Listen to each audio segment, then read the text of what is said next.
think that the top running back in the nation would want to come to Ohio State, right? They've got a pretty good history, right? Well, but now they're chucking it around, right? So I mean, they're throwing it with Ryan Day. So actually, they had a little bit of a wrinkle in trying to get running backs here for a year. But yeah, I mean, they should. They still use the tailback a lot. Yeah, they should be able to get good guys at running. Okay, so you got some problems. J.K. Dobbins not here anymore, and then you got an injury problem with Master Teague. And by the way, when you have a great name like that, you should never get hurt. You should be on the field at all times. They should rename. They should have a player to be named later, named Master Teague, and put him out to replace this kid.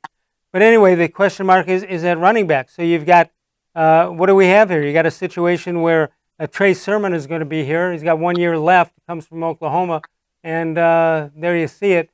There aren't many holes on the Ohio State roster. The question mark is at running back. After the departure of J.K. Dobbins to the NFL, Ohio State was left with a fleet of running backs coming off an injury, while Master Teague, who suffered an Achilles injury, has shown some promise. Trey Sermon's transfer from Oklahoma brings pass-catching ability and versatility out of the backfield. And this season, when Ohio State calls for a workhorse out of the backfield, it probably is going to be Sermon. What are you hearing about him, and why did he become available? Well, he got hurt at Oklahoma. He was a guy that flashed early in his career. In 2017, as a freshman, he came in here when Oklahoma with Baker Mayfield, beat Ohio State in Ohio Stadium. Trey Sermon, as a freshman, played in that game. He was rolling along. He got hurt in 2018, and then he got hurt again last year. And so my big question with him is sort of like, is he going to be the high ceiling of Trey Sermon that he flashed in 2018? Because he's 2 injuries removed from that now. But he also was kind of being phased out. They have some other running backs at Oklahoma. He kind of wasn't the go-to back last year. They ran Jalen Hurts a lot last year. So his numbers were down last year even before he got hurt. So that's why he wound up here as a grad transfer who has 1 year of immediate eligibility, because Oklahoma had other guys, and Ohio State, losing J.K. Dobbins, did have a hole in that room. And Master Teague was the backup last year. He was third-team All-Big Ten as a backup, but he had a serious injury during spring football. And they have a guy named Marcus Crowley, who also is coming off an injury. And then they have a lot of question marks. And so Trey Sermon is the most experienced. He does have an upside. I have questions about whether he will reach that and whether it makes sense to assume that he will be at his best when he is coming off an injury. But and when he kind of did sort of lose his job at Oklahoma a little bit. So yeah. I'm trying to think when the last time Ohio State used two running backs almost equally. Well, they split it in 2018, and it did not go well. They split it with Mike Weber and J.K. Dobbins, and neither of them were at their best. So I do think it will be by committee, probably with Sermon heading the committee in 2020. But I think Master Teague will work in. I think Crowley could work in. There's a guy named Steele Chambers, who is basically the only healthy running back for the abbreviated spring football. He could work in.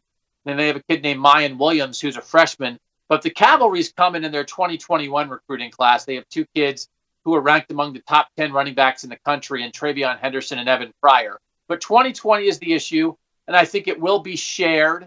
I think Sermon will be first in that group, but I am not as high on him being a savior for them as many other people, including the article you cited. I think they'll miss J.K. Dobbins. J.K. Dobbins was really good last year. When Urban Meyer came here and then leading to Ryan Day, what is Ohio State noted for now? If you're recruiting, are you recruiting as a wide receiver place or a running back or quarterback place?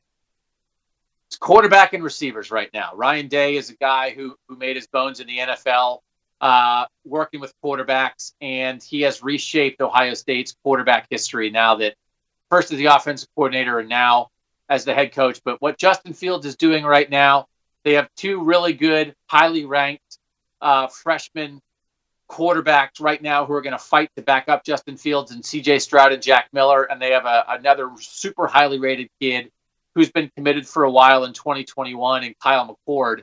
And then the receiver recruiting is through the roof. They have the number 1 overall receiver in the country coming in as a true freshman, Julian Fleming. Garrett Wilson is going to be a sophomore in 2020. He was a 5-star recruit. So they certainly, at the moment, are kind of more known for throwing it than running it, which is why I think they had a little wrinkle in trying. They kind of missed on a bunch of kids in their 2020 class, which is why they need Trey Sermon. And they've had a couple misses and a couple things in between J.K. Dobbins and now the running back recruiting wasn't perfect, which is why you need to sort of go out and get a kid from Oklahoma like Trey Sermon. When we come